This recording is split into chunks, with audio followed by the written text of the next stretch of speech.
ముంగటి నాగలే ఎట్లా పోతే వెనక నాగలు ఎట్లా పోతుంది అని ఓ సామెత ఉంది తెలంగాణలో. అంటే పరిపాలించేవాడే ఒక మంచిగా ఆలోచన పరంగా బ్రహ్మాండంగా పరిపాలిస్తుంటే అక్కడ ఉన్న ప్రజలు కూడా అలాంటి ఆలోచనలనే డ్రైవ్ అవుతారు, అలాంటి ఆలోచనలనే జీవిస్తారు. కానీ ఇప్పుడు ఏంది, ఇప్పుడు ఈ రాష్ట్రానికి హోంమంత్రి ఎవరు? రేవంత్ రెడ్డి. ఈ రాష్ట్రానికి ముఖ్యమంత్రి ఎవరు? రేవంత్ రెడ్డి. ఆయన మాట్లాడే భాష ఎట్లుంటుంది మనకు తెలుసు. చంపేయండి, కొట్టేయండి, పీకేయండి, అది చెప్పనవసరం లేదు మనం. అంటే నేనేమంటున్నా అంటే ఈరోజు హోంశాఖ తన దగ్గర పెట్టుకొని ఈరోజు ఒక పోక్స్ సంబంధించిన అతన్ని వాడు 2 గంటలలో విచ్చలవిడిగా వాడు ఊర్లో జొరబడి అట్లా హత్యలు చేస్తే ఎంత బాధాకరం అండి ఒక కుటుంబం మీద. వాని కుటుంబం వానికి ఎట్లా బెయిల్ ఇచ్చిండ్రు? వాని మానసిక స్థితిని ఎందుకు అంచలేకపోయింది ప్రభుత్వము? అంటే ఇక్కడ ఏమంటుండే స్పష్టంగా రేవంత్ రెడ్డి రాజీనామా చేయాలి స్పష్టంగా. ఎందుకు అంటానంటే ఇవాళ హోమ్ మినిస్టరు, నువ్వు ఈ రాష్ట్రంలో ఉన్న పౌరులను, ఈ రాష్ట్రంలో ఉన్న ప్రజలను, మాన ప్రాణాలను, అన్ని శాంతి భద్రతలను కాపాడాల్సిన బాధ్యత నీది. అదేవిధంగా ఇంకొక ఆయన ఉన్నాడు, మరి ఆయన మాట్లాడలేడు ఇప్పుడు, ఎందుకంటే ఆయన కొడుకే పోయించిండు కదా. ఎవరు? సహాయ మంత్రి, కేంద్ర హోం సహాయ మంత్రి బండి సంజయ్ గారు. ఏడవైనరిల్లు అంటే నేను ఎందుకంటున్నా అంటే ఇంత ఘోరమైన ఒక అఘాత్యం జరిగితే, ఇంత ప్రజలు వ్యతిరేకిస్తే వాడిని ఒక ఉన్మాదిని పట్టుకోవచ్చు, ఉన్మాదికి బెయిలిచ్చి వేస్తే ఏడబోతుందాం?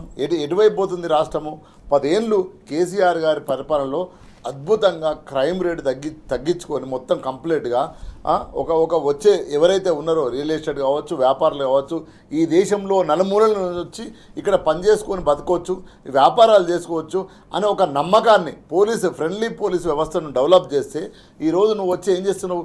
పోలీసు వ్యవస్థలను నువ్వేవైతే కబ్జాలు చేస్తున్నావో నీ భూములకు, నీ కుటుంబాలకు, నీకు సంబంధించిన వాళ్ళకు వాడుకుంటున్నావు తప్ప పేద ప్రజలకు నువ్వు ఎక్కడ మాట్లాడుతున్నావు? ఈరోజు ఇంత కూతపెట్టు దూరం హైదరాబాదుకు షాబాద్ అనేది పక్కన కాన్స్టెన్సీ. సో ఇంత దగ్గర ఏ ఆదిలాబాదో, ఏ గోండ్ ప్రాంతమో, ఏ ట్రైబల్ ప్రాంతమో కాదు, ఇక్కడ జరిగితే ఇంతవరకు మంత్రులు మాట్లాడపాయి సరిగా, దానికి సంబంధించిన మా డీజీపీ మాట్లాడపై ఎందుకు మాట్లాడరు? ఎందుకు పోవద్దు? అక్కడికి పోవాలి కదా, బాధ్యత కదా. ఈ రాష్ట్రంలో బిడ్డలను 6 చంపేస్తే, వాడు దుర్మార్గంగా చంపేస్తే కనీసం కన్సర్న్ లేదు, కనీసం బాధ్యత లేదు. ఏం చేస్తున్నారు మీరు? ఏ పరిపాలన జరుగుతుంది ఈ రాష్ట్రంలో? అంటే ఒక బీహార్, యూపీలో ఎట్లయితే మర్డర్లు జరుగుతాయో అట్లాంటి మర్డర్లా? తెలంగాణ అంటే ఒక చైతన్యమైన ప్రాంతం, తెలంగాణ అంటే ఒక విప్లవ గడ్డ, తెలంగాణ అంటే ఒక బహుజనుల గడ్డ. ఎక్కడ కూడా కులాలకు సంబంధించిన కానీ మిగతా సంబంధించిన జరిగే ప్రసక్తి లేదు. ఎందుకంటే చైతన్యమైన ఆంధ్రలో ఉంది, అది ఒక కారం చేడు, ఒక చుండూరు అట్లాంటిది. కానీ ఇక్కడ లేదు. అట్లాంటి దాన్ని ఈరోజు రేవంత్ రెడ్డి పరిపాలనలో ఏం చేస్తున్నాడు అంటే జరిగేటట్టు చేస్తున్నాడు. ఎందుకంటే ఆయన వచ్చిన నేపథ్యం కూడా నేర నేపథ్యమే కదా. ఆయన జైలుకు పోయిండు, వాడు మంగళకృష్ణ వాడు వస్తే అప్పుడు వాడిని సీఎం ఆఫీస్కి పిలిపించుకున్నాడు, వాడు జైల్లో దోస్తాయండి అని. సో అంటే ఒక నాయకుడు, ఒక పరిపాలించే పరిపాలకుడు తన యాటిట్యూడ్ని బట్టే మిగతావంతా వ్యవస్థ నడుస్తుంటుంది. కాబట్టి ఈరోజు ఇంత ఘోరంగా 6 చంపేస్తే ఇప్పటి వరకు వాడిని దొరకబట్టకపోయా, వాడు ఏడు నుండి తెలియకపోయా, నువ్వు బెయిల్ ఎట్టించినో తెలియకపోయా, ఆఫీసర్లు ఏం చేస్తున్నారు, అధికారులు ఏం చేస్తున్నారు, ఎస్పీ ఏం చేస్తున్నాడు, డిఎస్పీ ఏం చేస్తున్నాడు, ఏదో కంటిపూడి చర్యగా ఆ ఎస్ఐని సస్పెండ్ చేసిండ్రు. అంటే నేనేమంటున్నా, స్పష్టంగా ఈ కారణానికి సంబంధించిన ఎవరైతే రేవంత్ రెడ్డి గారు హోమ్ మినిస్టర్ రిజైన్ చేయాలి. కొంచెమన్నా కన్సర్న్ ఉంటే, కొంచెమన్నా బాధ్యత ఉంటే.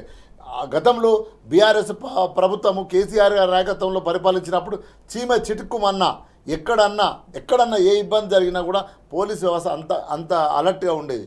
ఈ దేశంలోనే మంచి పోలీసు వ్యవస్థను తెలంగాణ రాష్ట్రంలో 10 ఏళ్లలో డెవలప్ చేసినాం మనం. ఈరోజు నువ్వు వచ్చి ఏం చేసినావు? పోలీసు వాళ్ళని కబ్జాలకు, పోలీసు వాళ్ళని అక్రమాలకు, పోలీసు వాళ్ళని లంచాలకు. మొన్న దొరికిందిగా భీమిరెడ్డి అనే అతను, మొత్తం కబ్జాలే, మొత్తము కోట్ల భీమిరెడ్డి, బినామిరెడ్డి. ఎటువైపు తీసుకుపోతుండ్రు మీరు రాష్ట్రాన్ని? అంటే ఈ రాష్ట్రాన్ని శాంతి భద్రత లేకుండా, ఇక్కడ వ్యాపారాలు జరగకుండా, ఇతర రాష్ట్రాలలో వచ్చే పెట్టుబడులు పెట్టకుండా, ఎక్కడ కూడా ఒక్క శాంతి భద్రత వ్యవస్థ బాగుంది అనడానికి లేదు కదా.